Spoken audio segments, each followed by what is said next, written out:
Hi everyone, this is Sehaj Reen. Just for context, I was the previous president of the English Depth Talk of our college. Before I start, I think this session was amongst the first sessions we also had. I mean, post having introduction to parliamentary debating, and I would like to give credit to two people here. One is Akshat Saxena, who I think some of you know, some of you don't, who was our vice president like last year when we had just joined the society. Akshay Saxena was the vice president, and he is somebody who took this session for us when we were juniors. We were in your place, and this is a session we've referred back to quite a lot of times because this is very, very basic in a lot of things, and it also highlights the importance of this session because a lot of the material you're going to learn in this is something which is going to be relevant to you even if you become a very experienced third-year debater. Because despite us being relatively experienced or like have done a lot of tournaments, these are basics which we have to remind ourselves still. So think of this as the ABCs of this debating which you're going to get into. So make sure you are thoroughly listening to whatever is said here. And I'm going to try my best to not make it a boring one. It's going to be pretty interesting as Akshat made it for us as well. And I think Pratyush, who was Akshat senior as well, was somebody who started taking this session for their batch. So this goes long back. And the reason why we still have it in place is because it's equally relevant as it was back then. In fact, probably more relevant today the more we started debating as a society. So very, very important session. I hope you all can learn as much as we did from it. We'll try and keep this as crisp as possible, but that's going to be contingent on how much reaction I get. And as far as I can see, your videos are not really on as of now, so I'll be waiting for that. Just a reminder again, if you can, please do switch on your videos. Otherwise, it just makes it very, very monotonous. I'll try and give as much as examples and get you involved as much as I can. Cool. It's going to be about a structure of an argument. Just to give you a bit of context, in any debate or in this particular format, in this particular debate, we have to go and create arguments to beat the other side, but more importantly, finish the argument on our side A to Z. So it's important that you treat arguments as a layered process and think of it how we can start and like finish it entirely, finish the entire circle of an argument. Because if you run an argument incompletely, the impact within the debate is also going to be very, very minimal. So we're going to learn in this session how do you create impacts, how do you make arguments, what are the most relevant arguments, and what's the best way to go and analyze those arguments in a particular debate. Cool, we can move to the first slide. Pretty basic question.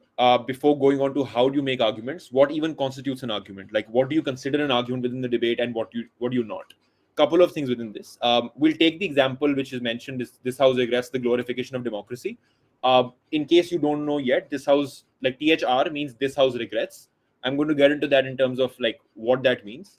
But note, for example, that if you're going ahead and regretting something within a debating context, or whenever you have a THR motion which has this house regrets, there are two things which fall under the gambit of that debate.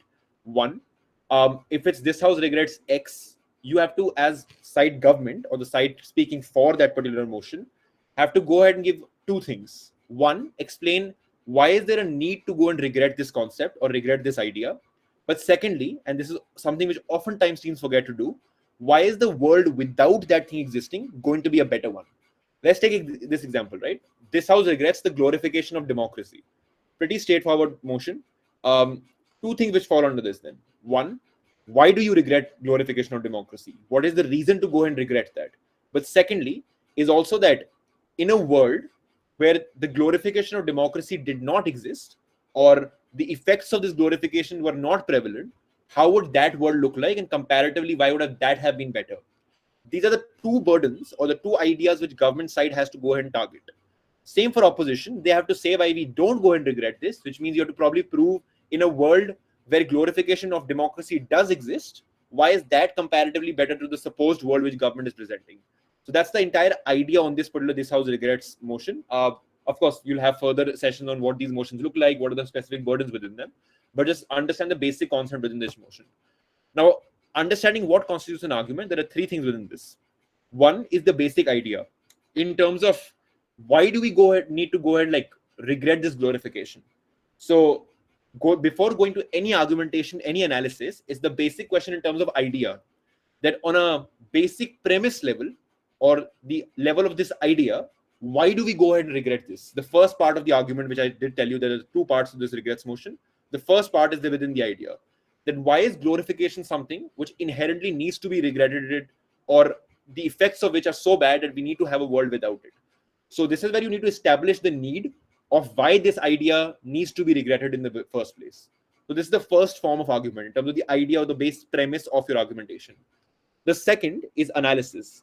And this is extremely important because even though you might pick on the right ideas, which a lot of people eventually do, a lot of individuals till date I have seen miss this part of analysis in terms of how do you actually prove that.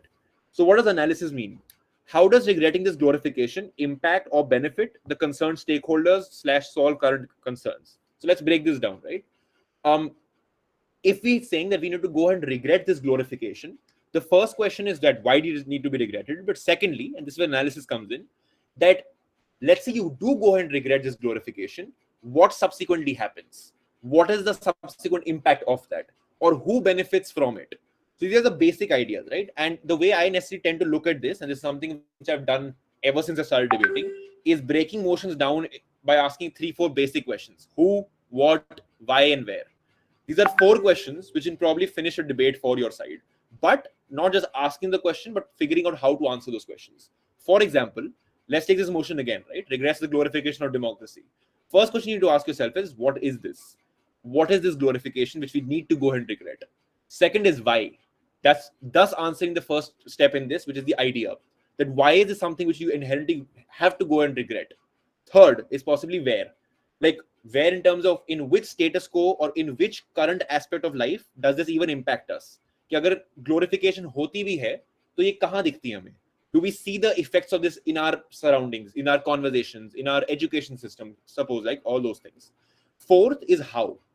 How can be constituted in 2 things, right? Firstly, probably if you're regretting something, you also need to ask yourself, how does this glorification even work? अगर हम किसी चीज को regret कर रहे हैं तो वो होती भी कैसे है अभी के, like in the current status quo, is something which you need to ask. So if you've seen, I've asked 4 very basic questions to myself, and I've probably covered very basic ideas of the first 2 steps already. So thus, breaking down your motion into these simple questions can probably help you establish the base of an argument very, very quickly. So I think 1, you've gotten what the idea looks like. Secondly, in analysis, that if we do go and regret this, what is the subsequent impact of it? Let's say if this entire society creates a world where this glorification doesn't exist, what are the benefits within that? But the second stage, even if there are benefits, who receives those benefits? Who are the stakeholders? Who are the people who are the most impacted by this? Now let's imagine it like this, right? If I'm regretting something, I'm possibly regretting it for a couple of reasons. I think 1, I can probably say that, listen, I'm regretting this because this harms these specific individuals who are your stakeholders within debates. Stakeholders are basically people, people or a community or a particular part of society which is necessarily impacted within that debate. But agar hum glorification of democracy is the debate we're talking about, which are the aspects which are impacted? It's probably the general society which is impacted by this. Secondly, probably the political system is impacted by how you glorify democracy. Thirdly, probably your country in general, where it stands. So these are basic people who this affects, right? These are your stakeholders. So within the analysis part, you have to answer basic questions like what happens if we go and do these things, and what impact does it have on the stakeholders. Let's say my idea on side government to regret glorification of democracy could be that, let's say, 1, it makes it difficult for people to speak against democracy. Because let's think of it this like this, right? Whenever you glorify something in society, you tend to look at this as the right thing to do. Okay, if the society believes that this needs to be glorified, it's probably okay, this is the correct way to do it, or this is the correct thing. Anything apart from this is bad. That's how glorification happens. For example, there's glorification of speaking truths to all people, right? Which means that's why we say speaking a lie is bad. Similarly, if you glorify the idea of democracy, you're probably also pushing the idea that other aspects like monarchy and all those things, or any other form of government, is a bad form of government because democracy is probably the best one out of them. What that does is to individuals who are living within that society, because they've always grown up to believe that this is the ideal thing, they are unable to think or say otherwise. Let's say there are 100 people which believe democracy is good, we need to glorify democracy. Let's say the 101st person comes and says that no, democracy is actually a flawed concept, monarchy is a better concept.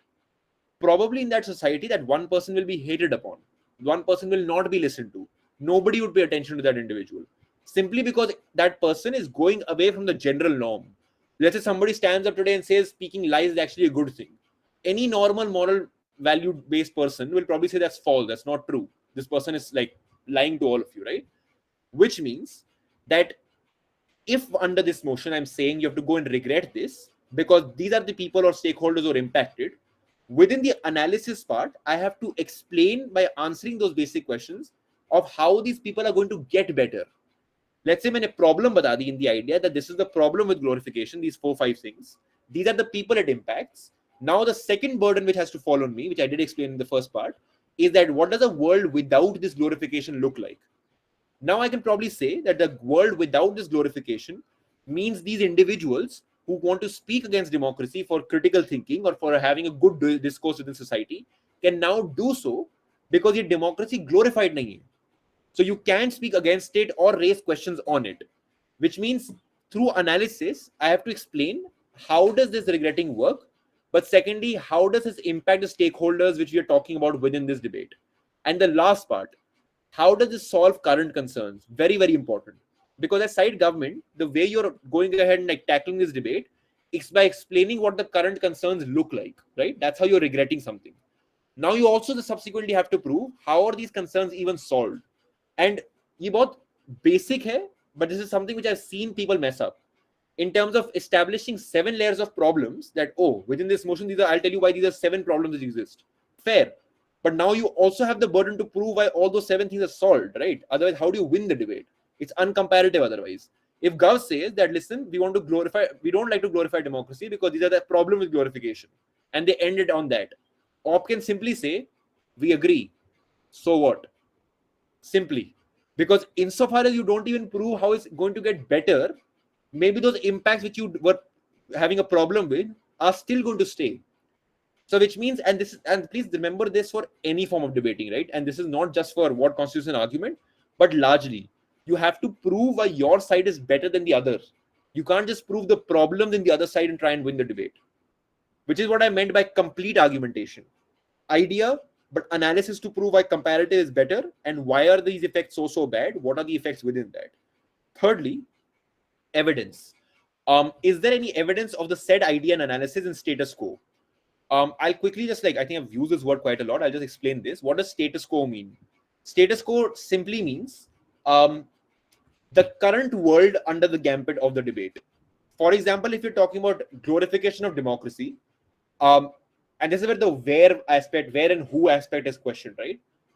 Who does this glorification go ahead and affect, and where does this happen? This glorification probably happens in today's world, right? If we are regretting this, which means it's happening as of today. That's why we are regretting this. Today means what? Today means in your political scenario, in our society, in our education structures or whatnot. Which means the idea of where this is taking place today is called status quo. Basically, the current scenario under the motion. Just like whatever is happening, what does the current world under that motion look like? That is called status quo. Evidence is to say that within the status quo, within the current world, is there any evidence of whatever we are saying existing? Let's say मैंने बोल दिया the problem I have with glorification is that any opposition to democracy can't come up. I've also provided the analysis for it, which we just discussed a bit of it, right? The third is evidence in the sense that does this even happen? Is this even a legitimate harm? Otherwise, I can make anything up, right? I can just say, oh, this is a harm. The way I prove it is, of course, through analysis, but the way it necessarily gets completed is providing evidence. And I want to establish one very important thing here. Like I probably did a lot of school debating, right? In a lot of school debating and like conventional debates, you often push things like facts or figures, 78% this, 60% that, 40% this, or this article said this, etc., etc. Within parliamentary debating, that's not the most important form of evidence. In general, parliamentary debates don't necessarily focus a lot on your factual evidence, which means, sure, the sky might be blue. That's factually true. Doesn't mean you can win a debate on that. And this might sound confusing. कि अगर कोई चीज सच है तो why can't we prove it like that, right? But oftentimes within parliamentary debating, you have to use analysis to prove everything, which means nothing is an inherent thing. Oh, humans are social animals. No, you have to probably explain me why these are social animals. So the why of everything has to be answered within parliamentary debating. You can't assert or claim anything without backing it up. But now let's get to evidence. If evidence does not always mean facts, then what does this mean? It probably means examples. And not by stating, oh, this one person I know does this, but probably showing trends, right? How can you probably show trends? In the sense that if I'm saying the 101st person gets backlash, you can probably say that, let's say in a lot of growing democracies, the reason, so in a lot of growing democracies like India, for example, there are a lot of issues. Let's say corruption, let's say other faults within the state, like within the governance of this democracy, etc., or the way people react, whatever it is, right? If I say that within this, the reason why I'm never able to target that, oh, this might be a problem because democracy is a problem, is because everybody around me just believes that democracy is an inherent good. Because think of what we are taught, right? We're always taught that, oh, be a democratic government, be a democratic team person, which means probably it's instilled within us कि जब भी हम majority की बात सुनते हैं, it's always a good thing. Never ever explaining to us why that is necessarily the reason. Which means, on a larger basis, the evidence of this problem is within status quo in terms of how people react to this and how the one individual who's saying something apart from the general norm is generally treated. So evidence can be in the form of examples, in the form of showing the general behavior of society today, how it happens. Thirdly, it can be by referring to case studies, but note, any sort of facts and case studies are probably not the strongest pursuit of evidence. Usually in parliamentary debating, examples are the most strongest pursuit of evidence.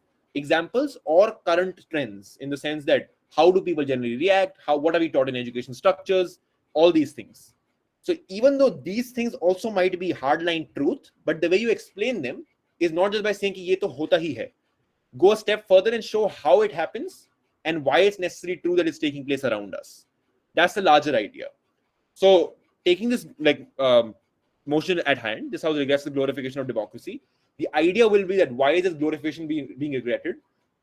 What is this, that there is a problem with which we have, like in terms of how does glorification take place? What are the problems within this? All these things. So on an ideation basis, take a step back, and the first question you need to answer is, why are we even regretting this? Or on opposition, why are we not regretting this? Just the basic idea. Second is terms of analysis. If I do say that we regret the glorification of democracy because it allows for the government in power to get away with a lot of bad acts simply by saying that, oh, we're still a democratic government, right? The analysis could be, this takes place when governments hide their corruption, etc., under the garb of, oh, we're listening to the majority, hence we're a democratic government.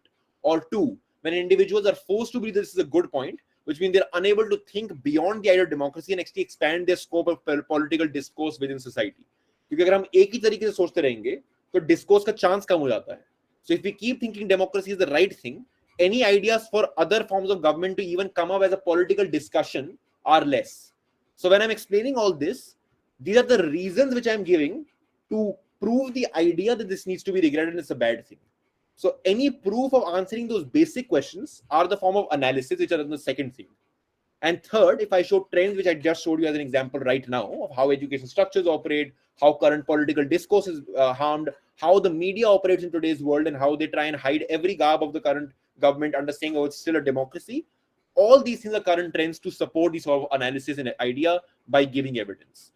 This is how an argument is necessarily made, or this is what necessarily constitutes an argument. Your idea, your analysis, and evidence. All three forms of a part of an argument, or could be even different arguments. But largely, this is how one argument is even created. What's the idea behind it? What's the analysis behind it? What is the evidence to showcase that? So this is the larger idea within this motion. I am happy to take doubts simultaneously. So in case you want to unmute, raise your hand, put it in the chat, whatever you feel comfortable. It's a lot of heavy information, so I'm actually hoping for a lot of doubts. I can clarify a couple of other things as well. So in case any doubts right now, I'll wait for 30 more seconds. Or in case we can have doubts later on as well. Go ahead. For example, if for the last part, the evidence part, if we use a statistical piece of information, then is it considered negative? Because the one who is judging us might not exactly know if it's true or not. So do you advise to use anything of that sort? So, okay, I'll put it like this. It's not a net negative thing to do. I mean, I'm not saying that you cannot use this or judges will downmark you or whatever. But here's the catch. If I go ahead and say that I regret glorification of democracy because 80% of people are harmed by it, according to this statistic, it's a it's a dead end argument, right? I mean, so like I don't know what's the reason behind this, right? You can use facts, but it has to support an argument. So probably if I'm trying to prove to you that, oh, listen, political discourse gets harmed, we are seeing the current trends within the status quo. This is how education structures operate. These are the analytical reasons behind this. Completing the second step, that these are three reasons why political discourse gets bad on the side of opposition. Now, if I also say that this can also be seen in current status quo when 78% of today's media is right wing, right? Which means political discourse is harmed. So I use that figure to contribute to my current argument already. तो मैं argument already establish कर दी थी अपने analysis के through I have only strengthened it through my factual information so it's still fine to use it like that, but there are very few opportunities you're ever going to get because no, you don't have access to internet within case prep. You probably, I'm assuming, are as smart as I am, which is not too much, which means you probably won't remember a lot of fact figures anyways. So the scope for this is like pretty less, but in case you do remember it and you think it supports your current argument, you can use it, but it should not be replacing any of the steps here. I mean, it can support this. It should not be replacing the idea. Okay, yaar, analysis nahi hai, but let me just prove this fact so it might convince the judges. So that's the idea. There's no negative thing that the judges will hear a fact and they're like, oh, negative marking. Aisa kuch nahi hai. The end goal is that you have to persuade the judge to believe that your world is a better one. These are few ways you can do that, and facts could be one of them to support an existing way within this. That's the larger idea. Cool. Any other questions?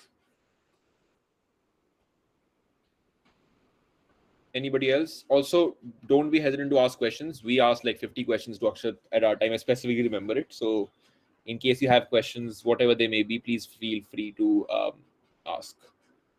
Cool. Seeing none, we'll move to the second. Yeah, go ahead. Go ahead. Yeah, sorry, just another one. No worries. So, in the last part, you said that in the present world examples, what if we put a point that the suppose I'm part of the government and someone from the opposition says assumes something and tries to prove his point. So, in the end, while proving evidence, can I bring that point in, or does it have to be part of the analysis stage? So there is no okay. So there is no way to follow this like 1, 2, 3. So you can't bring the third one before second. These are three things that have to constitute an argument. Of course, they can be shuffled or whatever it is, but the general way you prep normally is like when you think, it's always idea analysis and evidence. Like that's just how your brain is obviously going to work. Because if I see the motion, I'll probably ask myself, "Kya kyun karna hai regret?" That's idea. अगर होगा तो कैसे होगा, that's second. So you just see the natural variation in your brain operates is probably going to be these steps, but there is no necessary way कि आपको speech में if you respond करना तो एक format में ही करना होगा. That's not necessarily true. Of course there are speaker structures to follow within PM, DPM and all those things, but that we'll get back to later on. But there is no hard and fast rule to do a speech one particular way. So steps में ऐसा कुछ नहीं होता. Cool. ठीक है, we'll move forward. In case there are doubts, you can keep interrupting me, put it in the chat, no worries, I'll answer them as soon as I see it. Cool. Second slide. Okay, two prerequisites of a good argument, and this is very interesting. So this is a graph which shows two aspects, right? One side we have relevance, the other side being truth. Let me explain these individual things before getting to what the graph actually depicts. Now, I might have an argument in my head. It might be an argument which is true as in that there is evidence to see that it happens in status quo. I have analysis behind it to prove that it's a true argument, all those things. I might complete all three steps or all three things which have to be in an argument like the previous slide I just showed you, which means I've proven why this argument is a true one. That why does political discourse get harmed is something I've proven with the idea, with the analysis, with giving evidence. That's the idea of true. How do you prove an argument to be true? But the second idea is of relevance, which means I can have 150 layers of analysis to prove a point, to make it true. But if it's not relevant within that motion, it's going to go nowhere. Let's say within this motion of this house regretting the glorification of democracy, I go ahead and argue that the current government in India is a bad one. I mean, I can probably give you 50 layers of analysis to prove that it's true. How is that relevant? Because the debate is not about whether the party is bad or not. The debate is about whether the glorification of the idea of democracy is a good or a bad one, or whether we need to regret it. Which means even though my argument, which I did say and I could prove to be true, is right, but if it's not relevant, then it's not necessarily the best one to go ahead and like provide. Now let's go to the graph. What the graph says, right? It's a 45-degree graph which we can go ahead and see. Your argument, and wait, let me be a little more here. Whoever is like sharing the screen, can you just point your vote to the middle 45-degree wala, if you can? Huh. Perfect. Huh. So this is where your ideal form of argumentation should be, which means there should be a balance between the argument being proven true, but also being relevant within the round. Which means if you're thinking of an argument, ask yourself that one, is this argument even relevant within the debate? Matlab, ye debate mein, do I have to prove this? But secondly, making sure you have enough analysis for the argument to be true. Because let's say आप ऊपर की side पे चले गए on like the relevant side of it, and you prove absolute relevance, right? Where the pointer is probably going right now. You are proving highest amount of relevance. But in cases of truth, you have none. So which means it's a relevant argument, which can probably be that regrets glorification of democracy. It can be that it makes it difficult for other alternatives to come up. Sure, it's relevant. Is it true? Can you prove it to be true? Can you actually prove that other forms cannot come up? Which means that is a right argument to think of in terms of it being relevant, but it's not something which you have necessarily proven to be true. So that's not the ideal like positioning for an argument to be at. Let's move to the other side. Let's say your argument is absolutely true, right? It's an actually factually correct, it's evidence, analysis, everything is standing to be true. It just is not relevant to the round.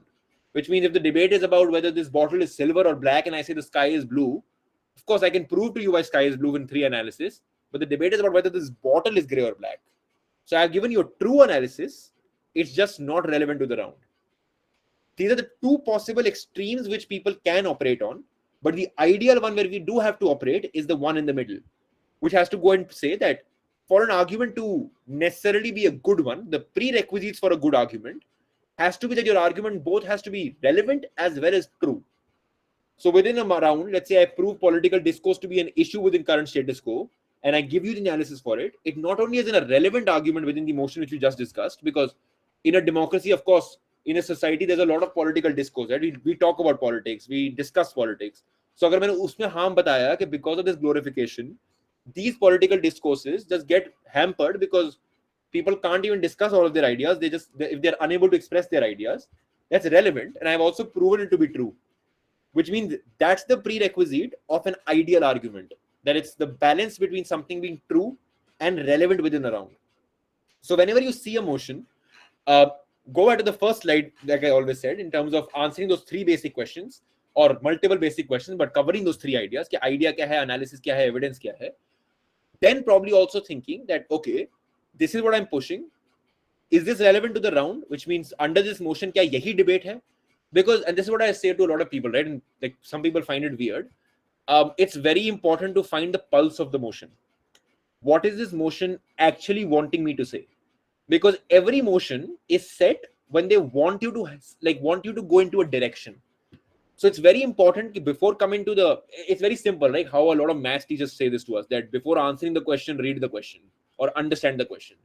It's the only one time where I understood what this meant is when I came to debating. Because if you can't understand what the motion is trying to say or wanting you to say, you might be the smartest person in the world and have 100 analysis, but you'll be off track because you're not answering the basic question. And trust me to this is something which till date bothers or like makes me question motions a lot. So aaj when I go to a competition and I see a motion, I need to spend at least 30 seconds to 1 minute to understand what the pulse of the motion is. What is this motion wanting me to argue or prove against? Because there have been instances where I've done a wonderful job to prove something and I've realized that, listen, that wasn't the motion. So I've lost that debate, right? Simply because I was good, but just not with relevance to this motion. And this happens a lot. Because you might read 2-3 words in that motion and answer those things or analyze those things. But what is the motion asking you? अब मैंने glorification पढ़ लिया, democracy पढ़ ली. I went ahead and explained why democracy is bad. The motion is not asking whether democracy is bad. It's asking why the glorification of democracy is bad. So it might be very good to prove that democracy तो बहुत बुरी चीज है या अच्छी चीज है. But motion regret democracy को नहीं कर रहा है. Motion glorification of democracy को regret कर रहा है. So make sure you get the pulse of the motion and answer that. That's where relevance plays a very, very big role. In terms of can you even prove your argument is relevant within that motion. वैसे relevant हो. शायद normally बोलना कि democracy अच्छी है, but it's a good conversation to have. But is it required within the motion is the question you need to ask yourself. Excuse me. So that's the idea of two prerequisites to a good argument. One is it being a relevant one, but also being a true one at the same time, which is why this balance at 45 degrees is something which you aim at. I mean, there's no real way to measure arguments. It's just something to keep in mind when you're making arguments and thinking of different arguments. So any questions within this? This also might be something which is very, very new or might be a little complicated, but in case there are any questions, do let me know. Or in case you want to explain something with an example or something like that. I think we'll get to another example later on in this, but anything till now. Also, give me a thumbs up or something if you are listening, one, but also if you've understood, second, because I'm unsure of both. So, cool, very good. And now that I've seen a lot of you are active, those of you who have just shown thumbs up, please switch on your cameras, because that means you are free right now, you're available, and you're listening. So try and switch on your cameras and keep it on to the rest of you. Okay, good. Enthusiasm is there in listening. Now I'll just appreciate and see who all are switching on their camera. Okay, I see a third person on. Great. Cool. We can come back to these slides if you suddenly have a doubt, because even if it comes back later on, it's fine. We can repeat and all those things. So assuming there are nothing till now, covered the first slide of what constitutes an argument, three things within that. And secondly, what are the two prerequisites of having a good argument in and of itself. Cool. Moving on to third slide. Rebuttals and what to target. Okay, this is a very interesting one. So two things. One, there's a big difference in rebuttals and responses. And this is something as well. And the reason I really like this particular entire session is because these are literal basics which we also tend to mess up. So these are very, very critical to establish in your first initial month within this SOC to understand what next you have to do in debates. So what is the difference between rebuttal and responses, right? Rebuttals without analysis are responses not advised, which means if you can go ahead and let's say, okay, I'll give you an example, right? If I say that A leads to B, if you go ahead and do this A thing, it will lead to an impact which is B. And if somebody goes ahead and responds to me by saying that A won't happen, sure, I mean, that's a response. I can probably assume it might happen, might not happen, but response without analysis stays a response. Response with analysis becomes a rebuttal.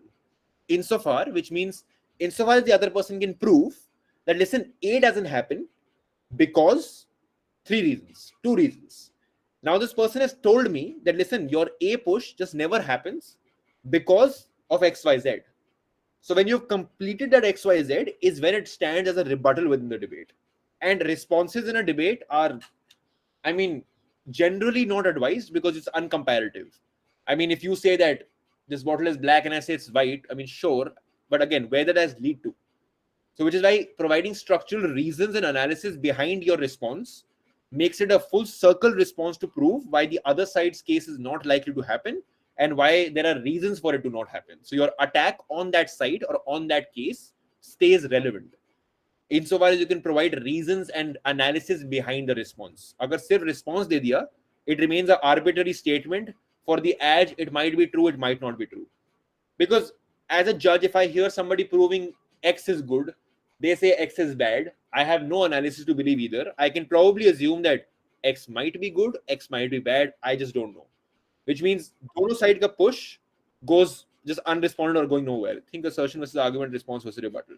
Exactly. That's the best way to put it, I think. So in an argument itself, let's say without analysis, like let's say go to the first slide again, right? If you think of it, three things. If you go ahead and have the idea, you say the idea that glorification is bad, but you have no analysis for it, that remains an assertion. But if you can provide the analysis and the evidence and the idea as a whole, that then becomes an argument. So one statement can simply be an assertion. I'm asserting this. I'm assuming that it's true. I don't have any analysis to make sure to prove why it's true to you. So assertion versus argument is the same thing, which is valid here as well. Response is against also an assertive response, right? This is not true or this is true. But without proper analysis, it doesn't ever become a rebuttal. And in a debate, rebuttals are always much more of like prime importance than response or anything else. Those are which make your case comparative. By comparative, I mean like why is your word comparatively better than the other side? So, matlab, taking it both ends, not just proving your case, but also proving that comparatively hum better kaise hain unse. So that's first thing about rebuttals. Like we'll come to what do you target and how do you target it, but what you not do is simply leave it as an assertion. Ki, haan, ye to nahi hoga. Go a step further and prove why it's just likely to not to happen or give analysis behind that particular reasoning. That's the first thing. Actually, before going forward, are there any doubts within this? Because I think without this, a lot of the other part kind of becomes incomplete. So, any doubts between what response means, what rebuttal means, or assertion, any of things of these sorts? Because these are new words. मेरे को almost महीना लग गया था समझते समझते because for quite some time I assumed what assertion meant without knowing what it did. So I've often called teams out, oh, this is an assertion, without knowing what that even meant. So I don't want you to do the same thing. If there are any doubts of what this necessarily means, how does this look like, I'd be happy to answer those questions now. And again, if there are no doubts, I'm assuming that you all have understood, and I'll go forward to the second part of the slide. Okay. Very simply put, rebuttals which are not having analysis are responses which are not advised. Now, there are three ways or three different methods to go and target the other side and their case and respond or rebut their case. And I'll tell you in a flow which is the most like impactful and what's the most shallow. One, in terms of the evidence. So let's say the other side gives you evidence in terms of examples or whatever we just discussed, and your rebuttal to that side is not to anything else but their evidence itself. For example, so evidence is largely easier to tackle, but opposition can rebuild their case with other and better examples. For example, this house regrets the rise of political consultancies. Actually, let's take this example. Tell me a sort of gov case within this in terms of why would you regret the rise of political consultancies. This is where I want you all to think. Put it in the chat, unmute if you want to. Think of the question, think of the basics we just discussed. It's actually a good time to see if we've understood what we just went through. And then I'll probably explain within this what evidence-based rebuttals can then mean. This house regrets the rise of political consultancies. Focus on each word of it. So there's a nuance which a lot of people miss within this motion as well. Any doubts for political consultancies? I'll quickly explain it. In cases of like, there's a political party, they hire third-party organizations or companies or PR organizations to go ahead and take consultation from during their political rallies or whatever it is. So like a lot of us are BCom students. Consultancies are basically companies who go and act as consultants to larger companies in terms of where to invest their money, all those things. Similarly, political consultancies mean that you advise political parties to see what their next steps are going to be and what they should or should not do. So these are third-party organizations / companies / PR organizations or whatever it is. The motion this house regrets the rise of political consultancies. So think of arguments. I'll give you a minute or two. Think of what the reasons could be. Why would you regret this, etc., etc. Let's come to the why. Why a world would look better is something we can come later on, or if you have things for that, that works as well. But the premise of the idea is that why do we have to go and regret this? Tell me your ideas on that. Put it in the chat. Unmute if you want to, whatever you're comfortable with.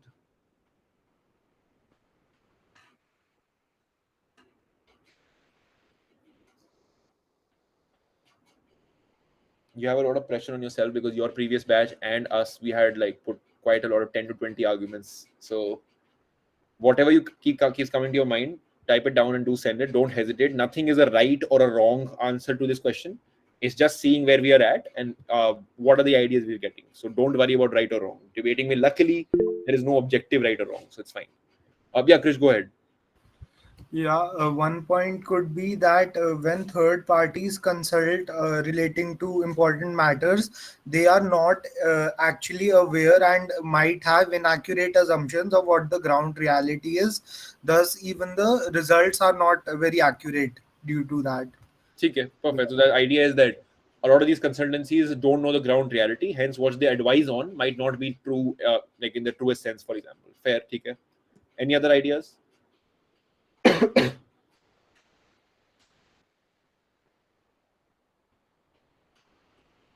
Abhita, I saw a lot of thumbs up. So if there are thumbs up and you've understood everything, then tell me whatever the ideas are. Don't hesitate at all. Just write whatever you feel like.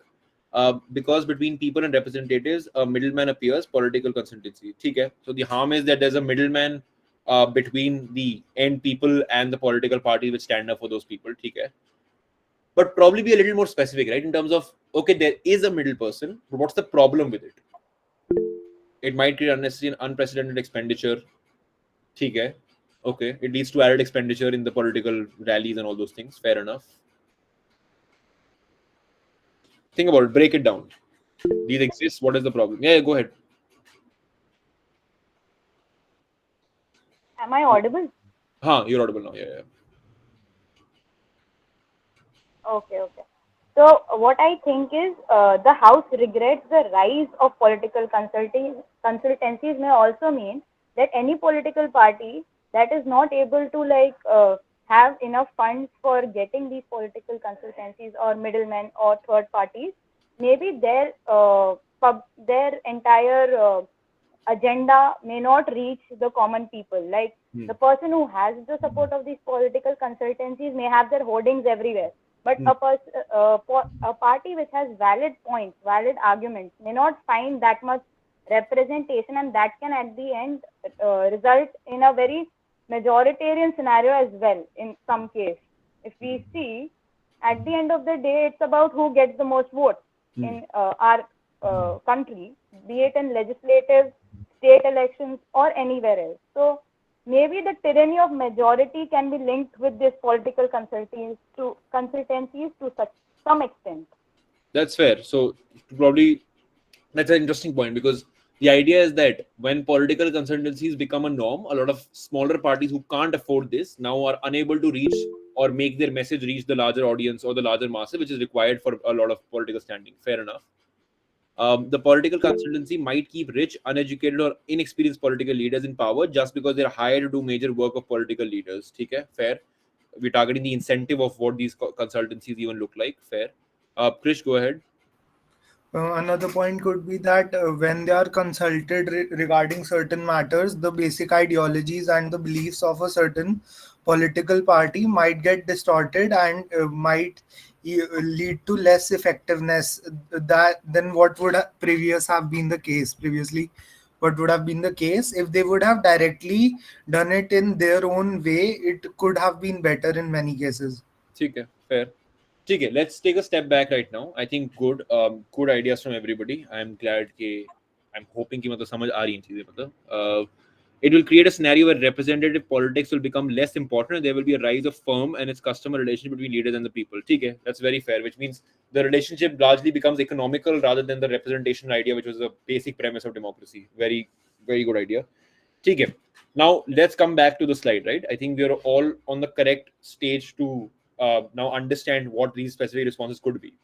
Let's take an example of Krish's first point. Krish, could you repeat what was the first idea you gave me in terms of why this is bad? I think so. The first point was that when these parties consult when these consultancies, they are provided to the parties, they don't know the actual ground reality or what is the current situation. Fair. So let's say a side pushes that argument, gives us analysis and gives us evidence to say that, okay, you know what, these are the specific parties which are going away from ground reality because they're consulting these political consultants, right? One way I can respond to you is by saying that no, this party actually does know the ground reality because this XYZ rally they held right recently shows to us that they know the ground reality of this. Now, like, very noticeably see, what do I target in Krish's case? Do I target that what Krish is saying is wrong as an idea, or am I just countering the evidence which Krish gave? Krish says that the recent rally showed us that they are away from ground reality. I'll say you're wrong. This other rally 6 months back showed us that they were very connected to the ground reality. which means I've countered you, but I've countered your evidence. I have not countered anything else, which means it was pretty easy to tackle, right? Tum bol rahe ho, oh, this X thing happened. I said, no, but Y also happened. So I'm countering your evidence with probably another evidence. It's easy as a rebuttal. What is the problem with this? It's very easy for Krish to come up in the second speech and say that even if both of things have happened, I think we have seen that largely their policies or whatever other things have been things which are focusing on very specific individual and does not take the ground mass into reality. Now what do I do?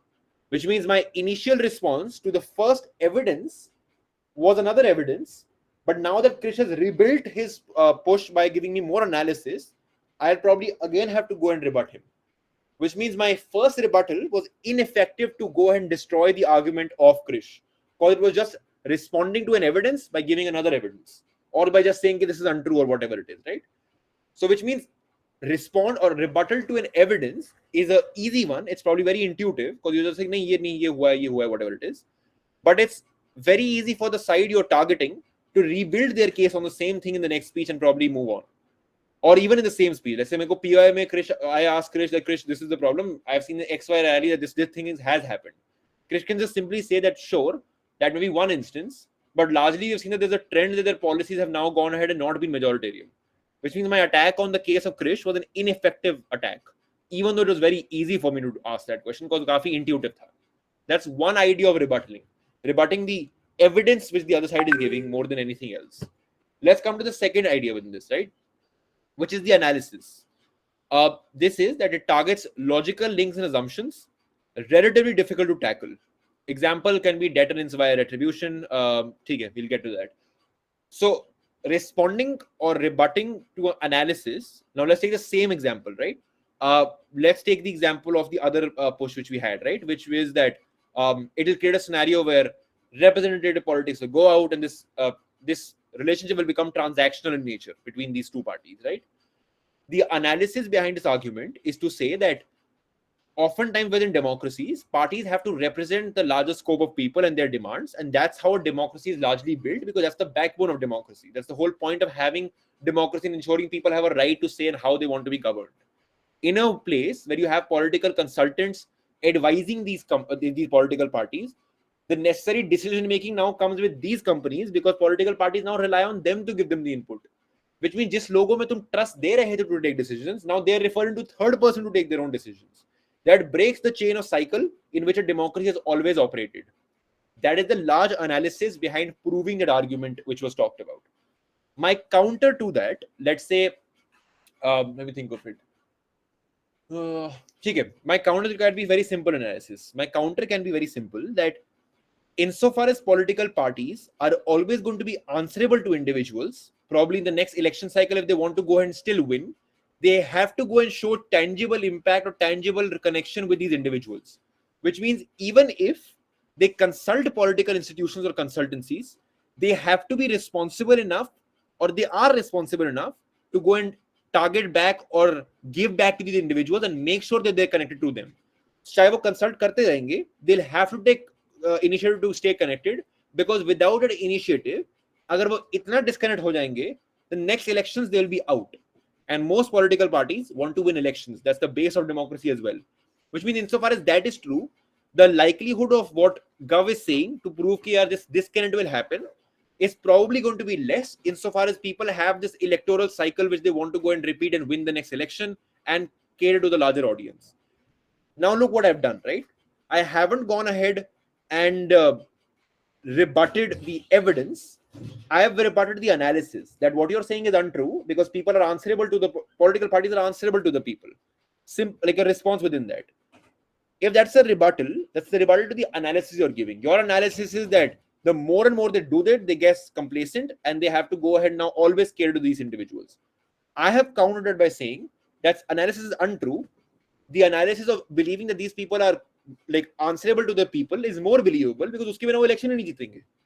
So I have responded to your analysis by a counter analysis to disprove your argument. By proving what I just said, I have disproven the argument which you had about this disconnect between people and the political parties. That's counting the analysis, right? Cool. Isme koi doubt hai how this was done, like, or how do you target like analytical based pushes. I'll give you 30 seconds here as well, because I think analysis wala is a bit tough, because, and this is why it's like it targets the logical links and assumptions, which means when I'm countering you, I'm saying, listen, you're assuming that parties can operate independently without connecting with masses. तुम्हारी assumption ये है that the reason why you say these people will become disconnected is by assuming that these political parties can keep winning elections by staying disconnected. That's a logical link missing. Your analysis is missing that link. कि अगर ये करते रहेंगे तो election नहीं जीतेंगे, which means they are not answerable to the people. So now I am countering that thing by providing that logical link and disproving your initial argument. So I'm targeting the assumption which you made or the logical link you skipped to prove my point and to disprove your argument. So the main idea is कि उनकी argument में अगर कोई भी logical link missing है या कोई assumption ले रहे हैं वो to prove करने के लिए, उस assumption को you can call out and you can give a counter analysis and rebut the entire argument by saying this is not likely to be true what you're saying. That's the larger idea behind this. Any doubts within this?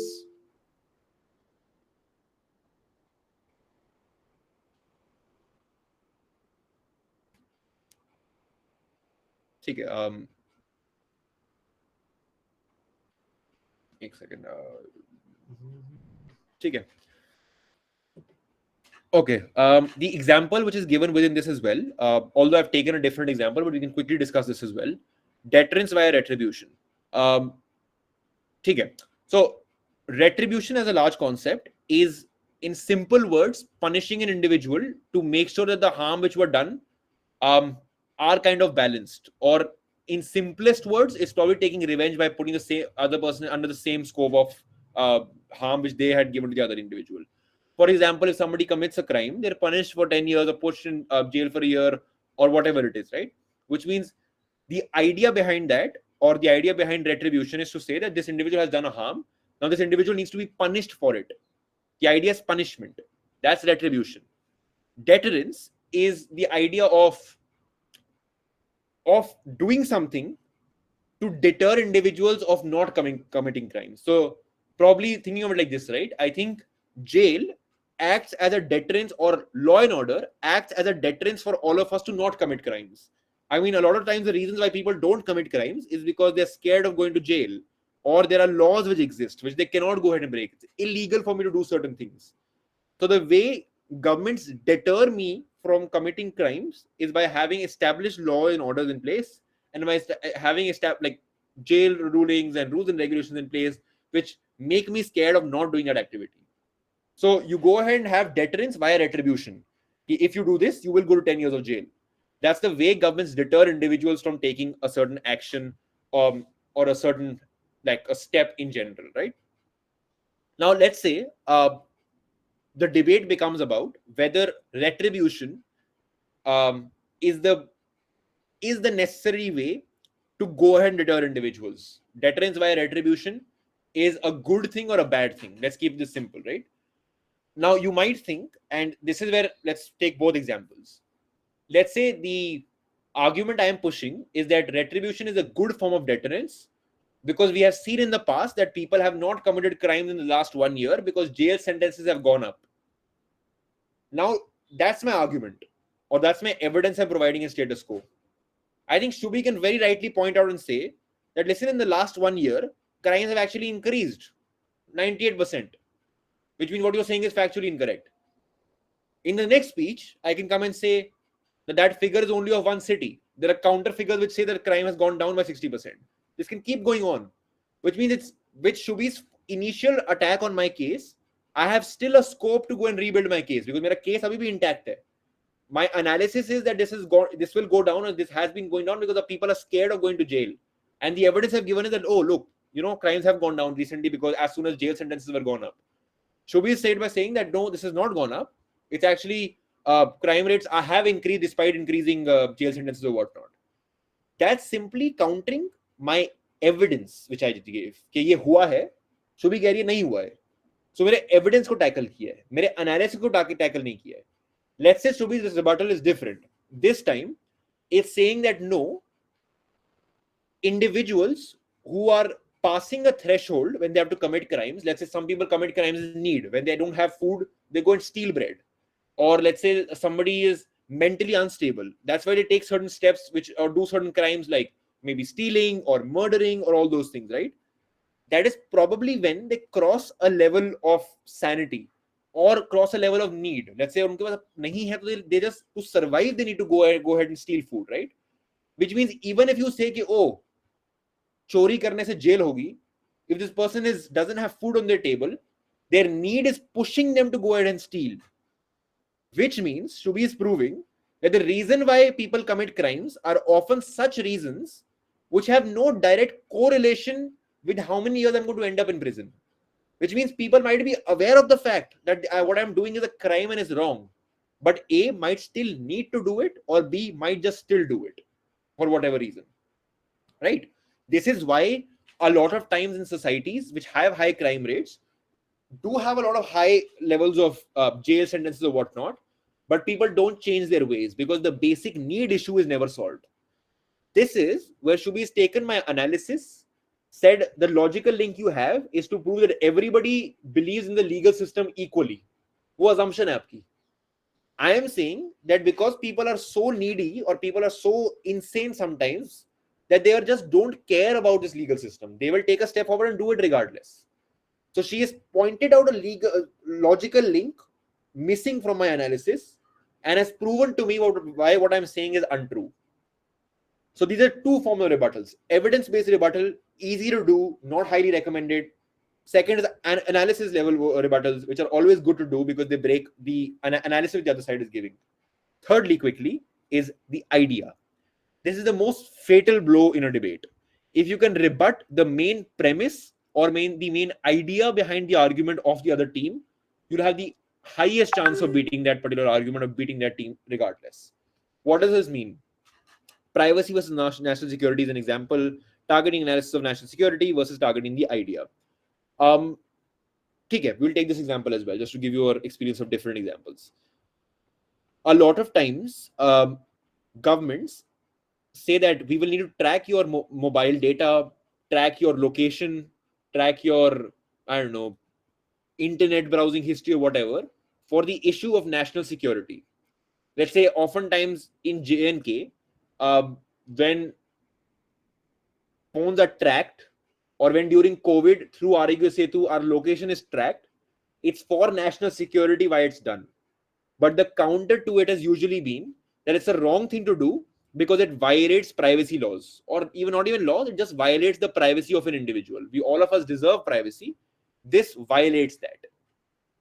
Now, my analysis to say why national security ko prioritize karna is still good regardless of privacy is hampered or not is to say that listen, a lot of times in situations where the country is dealing with unprecedented situations, unprecedented circumstances, they have to prioritize a larger benefit, which is national security, which means that larger benefit is so important in case of terrorist attack, etc., that privacy is something which is a need to be ignored to go ahead and protect a lot of vulnerable individuals within society. So my analysis is कि need है, exceptional circumstance है, which is why to go ahead and track you, I can ensure that any movement of terrorists or any other extremist groups can be tracked by the government as a whole, which ensures that a lot of individuals are not going to be harmed.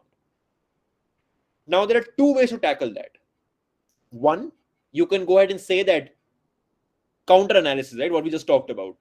That the logical link missing in that is that every time you're going to track all individuals, you'll be able to track all these terrorist organizations. But what's more likely is that these terrorist organizations have come prepared for all these trackings, which means they're not going to be so susceptible to this tracking in the first place.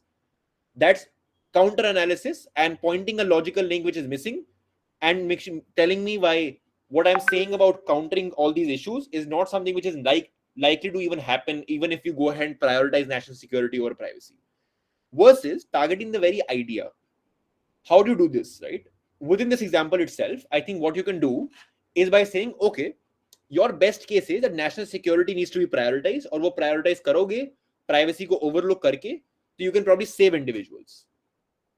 What I can say or rebut to that is two things.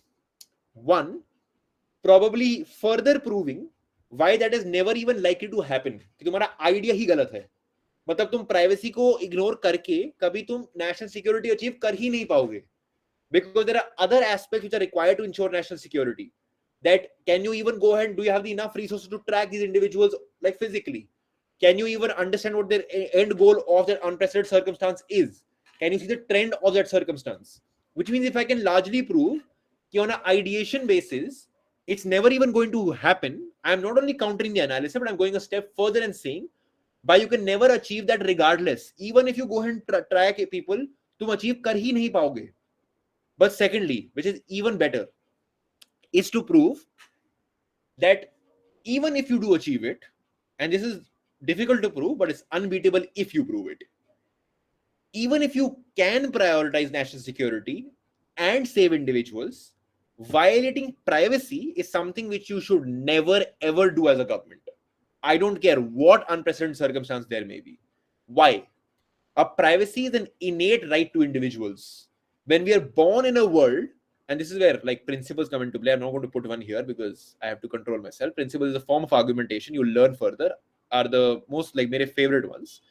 But in simple terms, I think privacy is something which is very innate to humans, which means the reason why I'm okay with living in a democracy is because I have the free will to go outside my home, walk 100 meters right or left without having anybody stop me or anybody knowing where I am.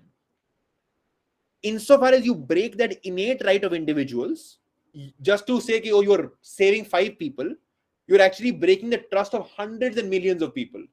But secondly, it's not only the practicality of it, it's also on a principle notion. Breaking privacy is bad because of this trust. But now let's also take pragmatics, right? I think if you don't allow privacy things to come up, I think there are third-party trackers, hackers, which can make use of that information which the government has taken and use it in different ways which are necessarily bad.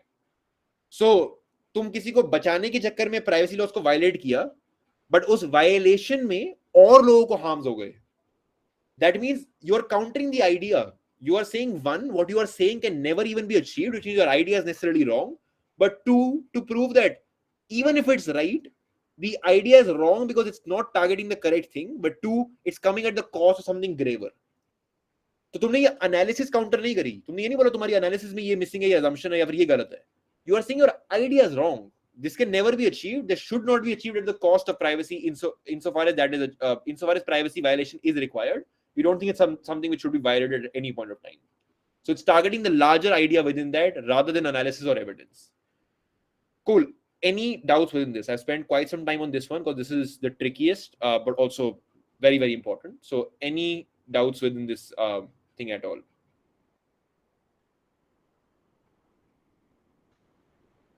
You can put it in the chat, raise your hands. In case it's like through and thorough, thumbs up would be great.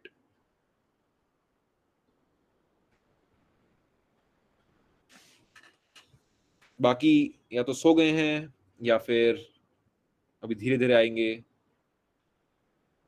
ठीक, good. I'm just kidding. ठीक है, great. All of you are pretty active.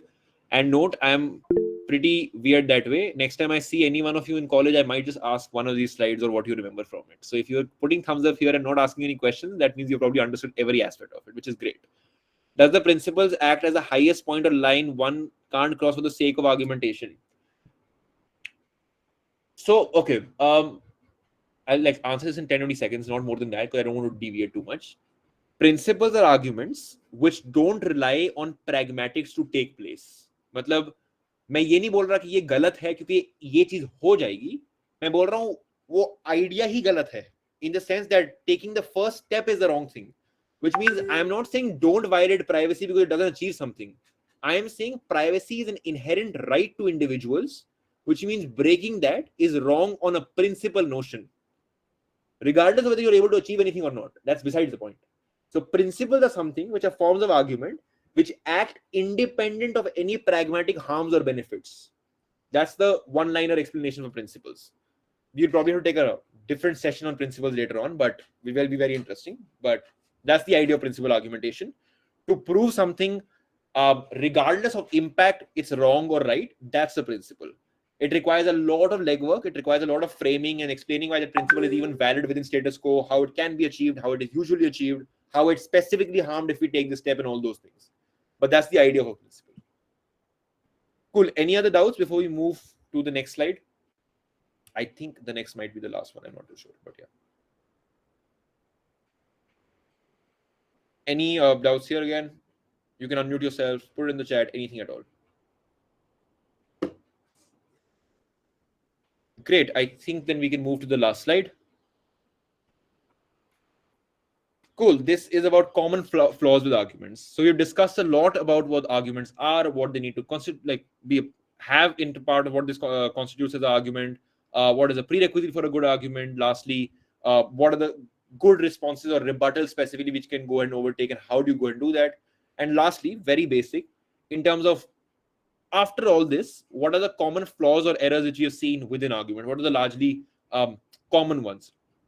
One is an assertion, statements without analysis, and this is something which we partially covered when we talked about response rebuttal as well. But quickly to go over this again, if I say a statement that political discourse is harmed within society if rise of glorification continues, it's a statement.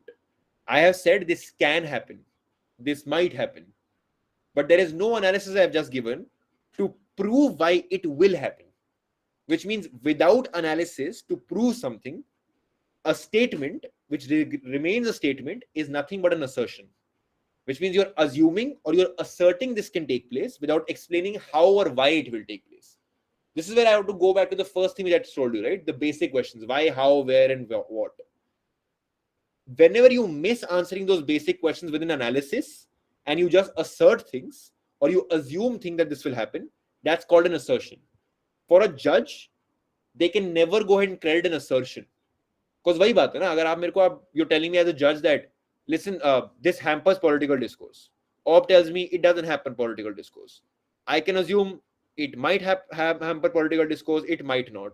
Or it sometimes may have done it, it sometimes might not have done it. There is no proof or analysis to prove to me why it's necessarily going to happen or it does happen. So without analysis or proof or evidence or the basic idea of the argument, it remains an assertion within the debate, something which is not recommended, but it won't probably be credited comparatively to the other team. Because if you can assert 100 things, the other team can assert 101. The idea is to prove 2 to 3 major ideas rather than asserting multiple ideas. So that's one flaw which we see, asserting things. So that's why whenever you think of a point, go a step further than that. Answer the why of it or how of it. That's the analysis part which is usually missing. The second is a contradiction. Simply by saying that, okay, let's say within first speech, our team says that the political scenario today is mainly right-wing, which means the current setup is right-wing dominant. The second speaker, within some analysis which the person is giving, comes and says that this is true because the current political discourse or setup is very left-wing. That's a contradiction. एक तरफ तुम बोल रहे हो right wing है, but दूसरी argument को support करते हो तुम बोल रहे हो लेफ्ट विंग है. These are two contradictory / opposite statements within your debate or within your speech. It can be in a speech, it can be within a team in different speeches or whatever it is. Two problems. One, if you contradict your own idea, the strength of your case has already gone down. Because अब मैं क्या सच मानूं? But I have to also clarify here, and this is according to the manual of judging and debating, I think, which will be sent to all of you soon, the UADC Asian Debating Council manual, which we always refer to. उसके according if a contradiction does arise in a debate, let's say I am a जज, PM ने बोला right wing, DPM ने बोला left wing, as a जज you have to ignore the second thing which has been spoken and think of the first thing only to be true. अब let's say PM बोल के आ गए right wing है, left DPM कुछ prove करते हुए बोल रहा है कि लेफ्ट विंग है. एज अ जज you don't just automatically cut marks on the entire team. You discredit whatever came second, which is a contradiction. जो ये लेफ्ट विंग डीपीएम ने बोला है इसको आप इग्नोर करोगे. The only the first thing stands. So in case of a contradiction the second one has to be ignored and the first one remains to be true. But ये मतलब नहीं है कि यार कुछ होगा नहीं, इग्नोर ही होगा तो बोल के आ जाओ. Because the problem with this is that one you probably DPM is trying to establish the analysis behind an argument when they saying left wing. अगर तुमने वो डिस्क्रेडिट कर दिया, DPM's analysis is now insufficient, it's wrong, or it's just never going to go and be complete. So this is why contradictions are common flaws, and this is why answering the basic questions and making sure you're thoroughly thinking through within your analysis is important. Because if you counter or contradict your own statement, it's probably going to be a bad thing for the argument itself. So make sure you're not contradicting not even in terms of framing or the analysis. दोनों में से कोई चीज एक दूसरे को contradict नहीं करनी चाहिए. And often times यही होता है. ये भी हमारे साथ शुरू में this used to happen quite a bit in terms of saying that this is the analysis I'm giving, but it kind of contradicts the framing I gave. Let's say मैंने set up a framing, which is like the first speech we have to do in terms of saying what the status quo looks like, what the current world looks like, who are the stakeholders. Let's also मैंने बोल दिया the current world is right wing. My analysis, for it to be true, has to prove the current world to be left wing. Which means the analysis, even though might be true, independently it might be relevant and true, if it's contradicting my initial setup, there's no alignment. So for me to prove to you why the likelihood of Congress not coming up in 2024 is less, is probably to prove to you in setup that aajkal the dominant narrative is right wing. Majority believe the right wing is the correct future for this country. Right? So to prove my second point, I need a similar minds of framing for the same thing. Without that, I can't prove the second thing. So one, don't contradict because the second thing is ignored, but also don't contradict because if you do contradict yourself, your argument ki strength goes down. Because everything is interlinked. Your analysis relies on your framing relies on your analysis also relies on the weighing you do. Which is why the complete circular thing of the argument needs to be completed. अगर तुम एक step भी miss कर दोगे या फिर एक चीज miss हो जाएगी, तो strength of the argument goes down substantially. That's the idea with contradiction. Thirdly, is casual causation in terms of saying that faulty or incomplete analysis. Let's say opposition in a debate says that panel side government has only asserted things, has only casually mentioned this, there is no analysis behind it. That's another flaw within argument. कि तुमने casually assert कर दिया something, you casually said some, and this is slightly different from assertion. Assertion is simply saying something, not providing any analysis with it. Casual causation may be faulty or incomplete analysis. Insofar as that you can go and prove that X thing will happen, but you lack proving how it necessarily always happens, it's an incomplete analysis. Which means I can probably pass statements like, this is 2.5 kgs. If I fill water, it probably increases to 3.5 kgs. If I don't give you the analysis for it, it's a casual statement. मैंने बोल दिया 1 kg बढ़ जाएगी. कैसे बढ़ेगी? क्यों बढ़ेगी? We don't know. Which means casually passing statements and assuming that to be analysis without completing the form of analysis within that is something which is a casual causation. कि casually बोल दिया, but उसको prove नहीं किया. So that is called incomplete analysis या फिर faulty analysis. It may be wrong analysis as well. कि मैं casually बोल रहा हूँ कि the sky is pink or it will turn gray, right? I'm casually proving all these things, but it's faulty analysis. So that's another flaw with argument. That it might be a casual causation in terms of it being a faulty or incomplete analysis. Cool. Actually, what I'll do is I'll come to this example post this after I've done the fourth and fifth as well, to quickly like end with that example and see where we are again at. In terms of false dichotomy, right? False dichotomy means let's understand what a dichotomy means, right?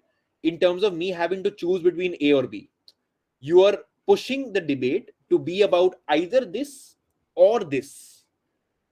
The other team can go ahead and say that, listen, government is trying to prove why A despite being bad is a good thing, because अगर A नहीं होगा तो B होगा. I can say that no, that is incorrect, because it's not just like this is a A and B debate. Other aspects can also emerge, other options can also emerge and are a part of this debate and are a part of the status quo. Which means the flaw with government's argument is that they're pushing a false dichotomy. They're pushing a false choice within this debate. And ये पता कब होता है? Like, let's say I have to defend thing A in general. I will say that, listen, your problems with A might be fair, but the reason why we are okay with thing A is because अगर A नहीं करोगे तो B आ जाएगी. And B I'll try and push कि it's a worse thing. I will say choose a grey bottle, because if not grey, you'll probably have to take a worse bottle which is some other color. And I'll prove to you why the other option is a worse one. But the other team can simply come and say that that's wrong, because there are not only two bottles, right? There are multiple options. So they're trying to win by saying ki, oh, yeah, better than this, which is very bad. But why is this even an option between two things? There are other aspects as well. So creating a false dichotomy in an argument to prove your point is also a problem with the argument. There's a flaw within the argument itself. Because it can easily be called out and proven otherwise कि नहीं ऐसा नहीं है, there are other alternatives exist, which means a lot of your analysis to prove why A is better than B goes redundant, because you have to defend A largely, not just in comparison to one bad thing. That's the problem with false dichotomy. Lastly, straw manning. This means, okay, this is in terms of response, right? If Gov's idea is that through retribution, we are able to deter a lot of individuals in the society. Second impact is that means if we keep developing a retributory system, making it worse and worse for people, that means in the next 5 to 7 years, crimes will reduce. I can, as an opposition, the way I strawman that is I can say that panel Gov tells you that they will decrease crime rate by killing people. That's me making up an argument of side government and now responding to it. I can say that, oh no, killing is bad, we should not be killing, government is want to safeguard people. But government to kabhi bola hi nahi they will kill people. The analysis is different. A lot of times, teams make up the argument from other sides and rebut that. That's straw manning. And that's something they do. I mean, teams do this because it's easier to win, right? Whether you can say that, oh, they said this is why it's wrong. And if you can try and convince the judges that that's what they've said, you can try and win. But that's one, very unethical to do. But two, it's just, with my experience, it won't be successful. I mean, it just can't happen. So you can't strawman the edge to believe ye bola hai. It has taken place, but that's something which is a flaw with the argument itself. You can't make up arguments from other side and rebut that just so because it supports your idea of argumentation or your side of the debate largely. These are the 5 types of flaws which can exist within arguments. Of course, there can be others, but these are the 5 most common or basic ones which are important in terms of what are the flaws with the arguments. Are there any doubts within these common flaws or what they look like or what they can look like within debates? Just take 30-40 seconds before we move on to the last example before we'll end.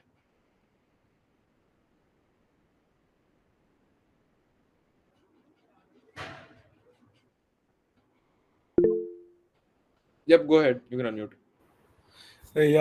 If we try and rebut, for example, a statement by the opposition, we use the same words, but we try to come up with another meaning that the statement has. I mean, then can we use it to support our argument? Okay, so this looks like that you're not saying that, let's say, government said an X statement. You are not saying that they said Y statement, but you're deriving a different meaning out of X to probably help your case. So this is tricky because in the literal sense, no, you should not be doing that. I mean, you can't derive a different meaning out of statement to support your argument because that's simply also straw manning because you are making a different meaning of that and now trying to rebut that. But the way I can see this to be possible is by different interpretation in the sense that if the debate is going to a way where government is saying that people are going to react in a way which is positive because they often react to these things positively, you can respond by saying that people don't always respond positively because often they have negative experiences or negative things which they tend to tilt the other way. So this is not deriving a different meaning altogether, but this is by rebutting the saying that this is not something which can always happen. Other things also exist. So you can't take up a different meaning. You can probably prove why there are other meanings which can exist simultaneously, which is why government might be incorrect. So taking a different meaning, taking a different interpretation, taking a different argument are all parts of straw manning.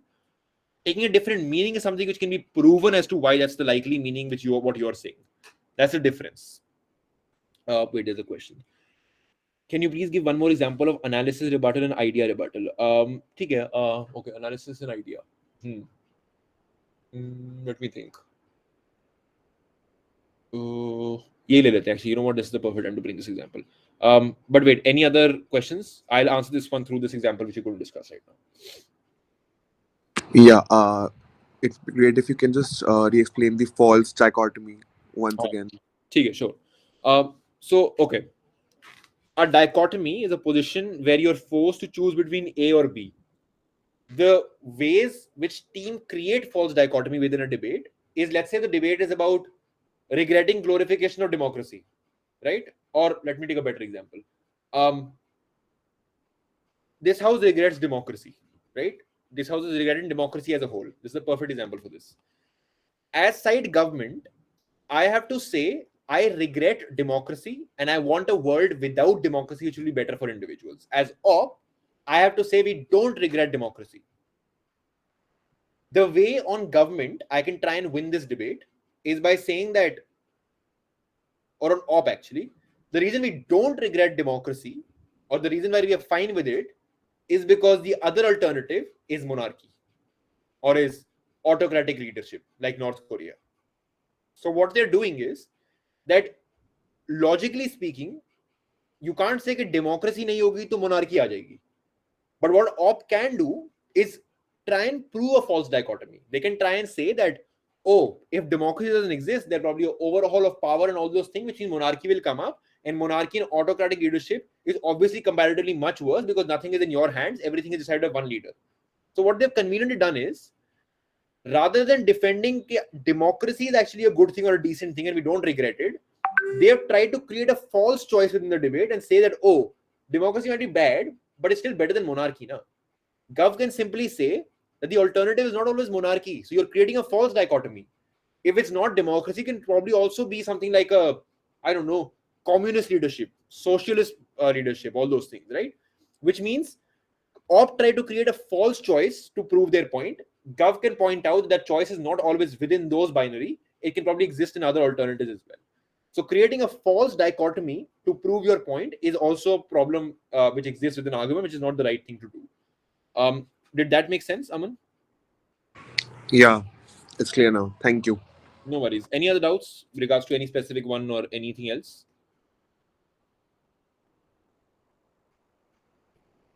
If not, you can just give me a quick thumbs up so that I just know.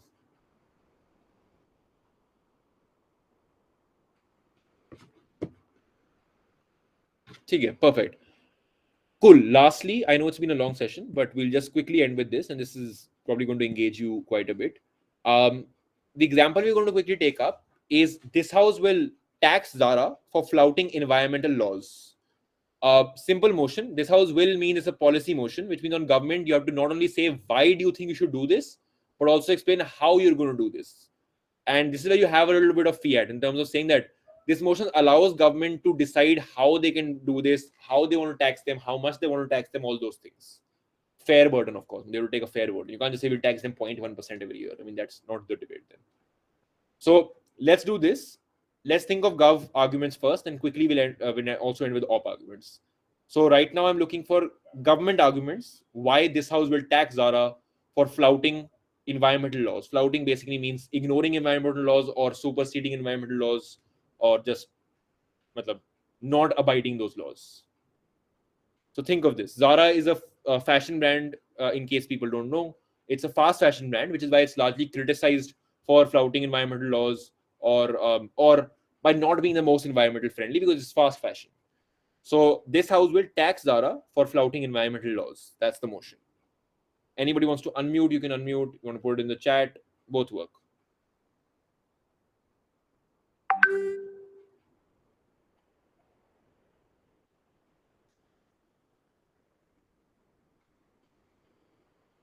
कुछ नहीं भी समझ आया motion, you can ask me that also, no worries.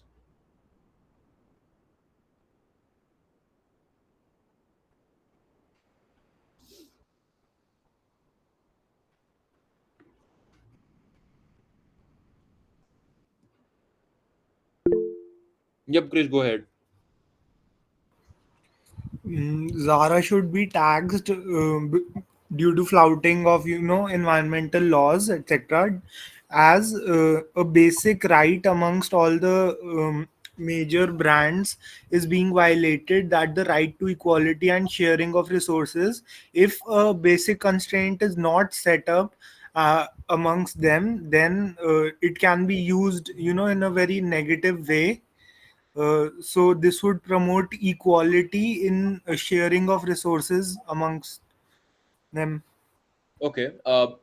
There's just one issue. I mean, I'm not sure as to what this equality means. Like, does it even exist? Because I don't think any sort of fashion brand or companies are even equal in the playing field in current status quo as well, right? So why will banning suddenly make sure that the resources are divided? I think one way we can look at it is this: that if other companies are also taxed, why should Zara not be taxed as well? So probably if in the current status quo, you're seeing a lot of companies being taxed for flouting environmental laws, why should Zara, being a fast fashion brand today, be ignored within that? So they should also be taxed. And that's the other way to look at it. I think that's probably a better form of argumentation between forcing equality in terms of that. Okay, that's still valid. Anything else? Anybody else unmute, put in the chat. Trust me, I have a lot of time, so I can keep waiting till the time you don't put in the chat, and I will. So, whatever you feel comfortable, you can also go ahead and unmute. No worries. Zara, being the leading brand in fashion industry, is setting an example for other brands that growth without sustainable being is profitable, and hence the gov would like to leave taxes, packages of clothes, disposed plastics, bags. Use. Okay, perfect. Which means it's a leading brand in fashion, and they are sending a wrong message that without sustainable steps also you can earn profit, which is wrong in the current context. So you want to tax them in terms of per kilos of clothes and all. Okay, perfect. That's hitting the, as I say, the pulse of the debate. So good. And in fact, before moving forward, let's answer the previous doubt as well. One more example of analysis rebuttal and idea rebuttal. Okay. Let's take this, right? Aman's point is that the reason why we should tax Zara is because, and this is the idea, is that it sets a wrong precedent for other क्या कहते हैं, companies, etc., that they can grow without being sustainable. And the analysis between that is that once you go and tax them, they will necessarily, the example will be set correctly. Let's respond to Aman on two bases. One, let's respond on the basis of analysis. The logical link missing, which I can instantly see in Aman's argumentation, is the assumption that other companies are always going to depend on what Zara does to make their decisions. Which means even if Zara is the leading fashion within that particular industry, I'm unsure as to why the decisions of Zara or how the decisions of Zara or the impacts on Zara necessarily has a trickle down effect to other companies as well. So my analytical rebuttal will be that your push is incorrect, because I think companies act independently within their own profit motives, which means even if you push a tax on Zara, the other companies will find other ways to go ahead and ignore this sort of tax anyways. So I'm beating the analysis by saying that this logical link missing है आपके analysis में, कि other companies will instantly change. Now let's come to the rebuttal of idea. I can rebut Aman's idea, which is to say that we want to go ahead and tax Zara because they're a leading fashion brand and you want to send a right message. I can probably rebut that and say that, couple of things. Let me think of the best one here. Okay.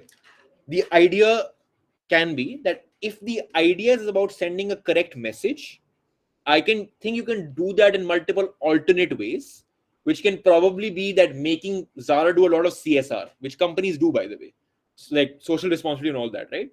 I am beating Aman's idea because I'm saying that you don't need to achieve the same impact through this method by having this tax on Zara, but you can do that through alternative methods anyways.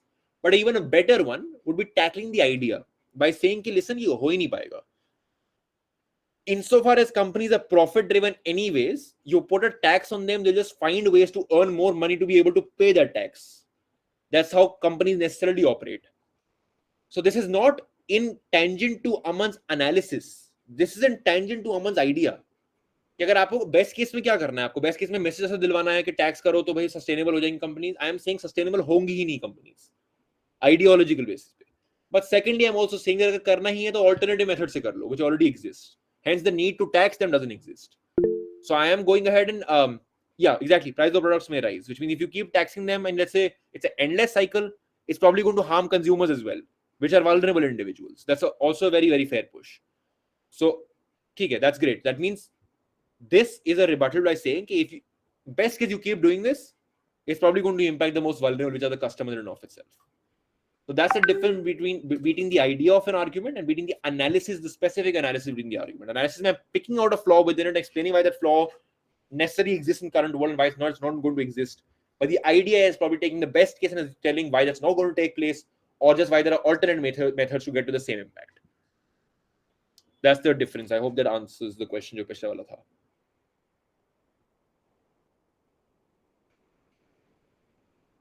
ठीक है. Any other arguments? I'm still waiting on for side gov within this. I think we've had a couple of very good ones from two people till now.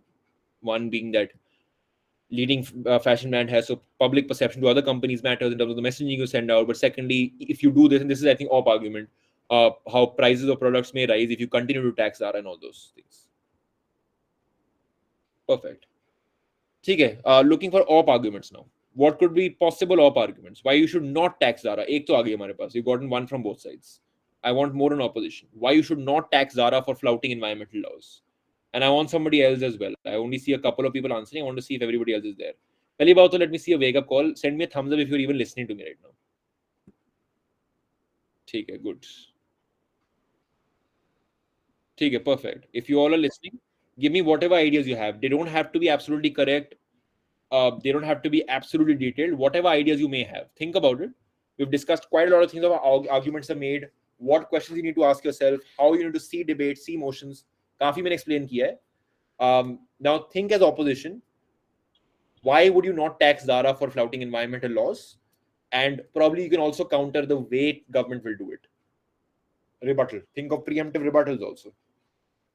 This is where your brain needs to operate, because debates are won in case preps. You can probably give the best speeches in the world. If your case is incomplete within the 25 minutes of preparation you have in Asian parliamentary debates, you are going to run out of material to go ahead and present, or just not have the strongest material to begin with. So cases are made or like broken within case preps itself. So this is why this is your case prep. Think of possible arguments, whichever you comes to your mind from opposition, and let me know. And again, no right or wrong argument, so don't worry about that at all. You can unmute, put in the chat, whatever works.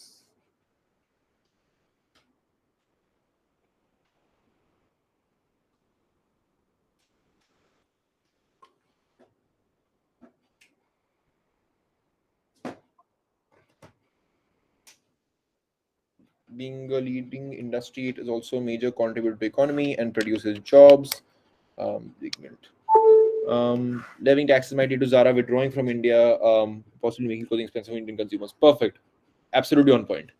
That's saying that, ठीक है, capitalistic companies do harm the environment, but they're also the leading contributor to your economy's growth, which means without them, your economy will probably become stagnant and they will take extreme steps to withdraw. Because and iska, another analysis link which you can provide to this is how companies normally operate. Companies often move out of countries where the governments are not in tangent with their ideologies or with their goals. A lot of companies recently have moved out of China. Why? Because a lot of the restrictions which China had put on these companies were just making these companies unprofitable within those setup. So they started withdrawing from that.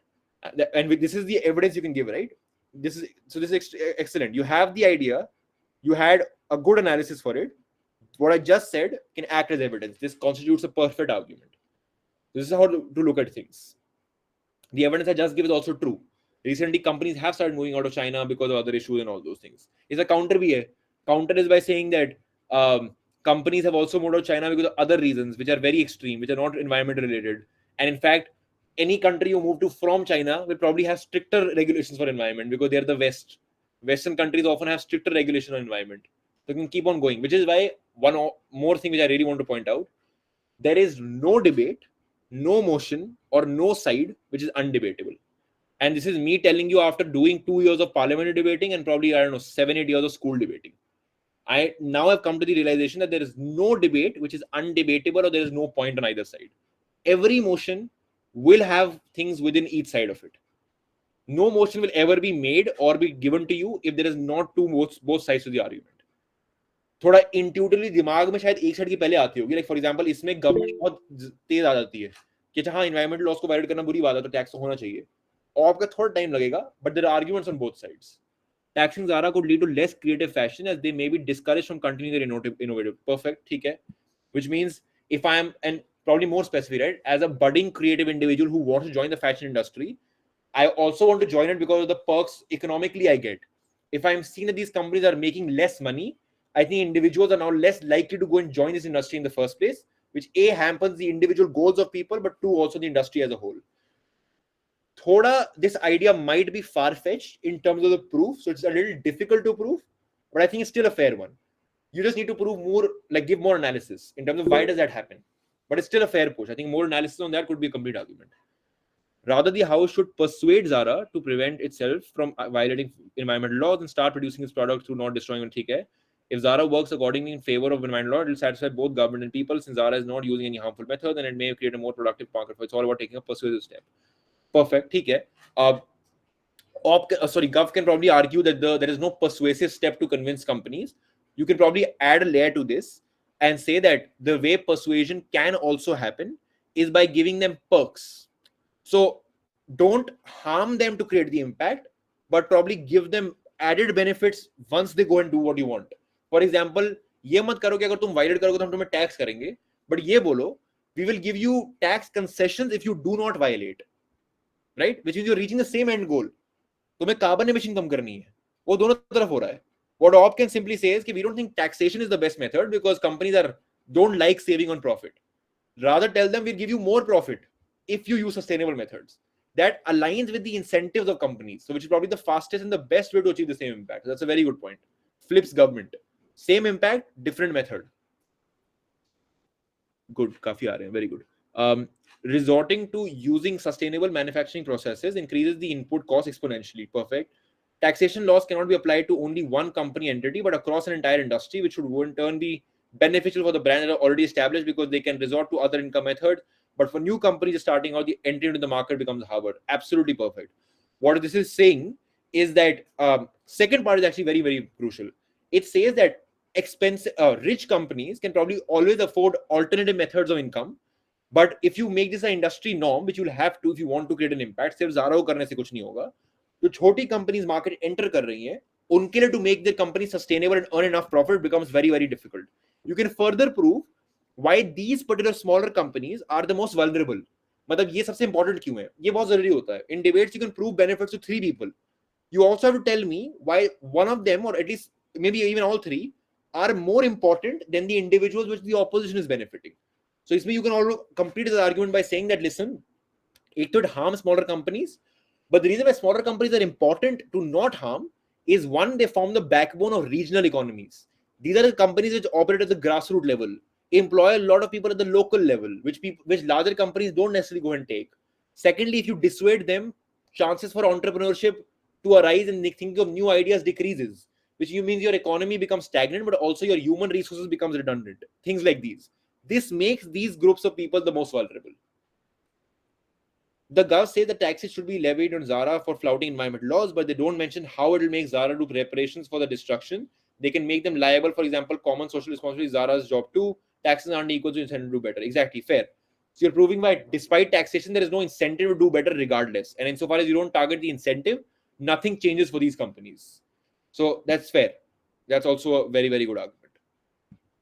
Okay, now at least I'm glad that all of you are understanding what the argument looks like. And I think अभी तक जितनी मैंने सुनी, I have not seen even one argument which I think is incorrect or could not be good. I think all of them are absolutely on point. So I'm very, very happy seeing that. And go ahead, Shubhi, go ahead. Oh, okay. Yep. So good direction. And the reason why this example is important is that इसमें you can see that's when logical links all point out करे. Those are the flaws within your arguments. And now as soon as you put that logical link within these arguments, your argument is then complete. So just a quick recap. One, we learned in terms of what constitutes an argument, idea, basic premise of why, how, what are we talking about. To the analysis to prove that the concerns that you have raised are now going to be solved in these particular methods and what are the benefits to the stakeholders we can provide. Third is the evidence. We discussed about how facts cannot be individually winning you debates. You can probably contribute to analysis, but probably showing recent trends across different spectrums is a better way of forming evidence. All these things form an argument. Second, we learned about the balance between relevance and truth as to what constitutes a good argument when there's a balance between both things and not tilted towards one direction of it being only relevant but not true, or being only true but not relevant. Both things are necessarily important.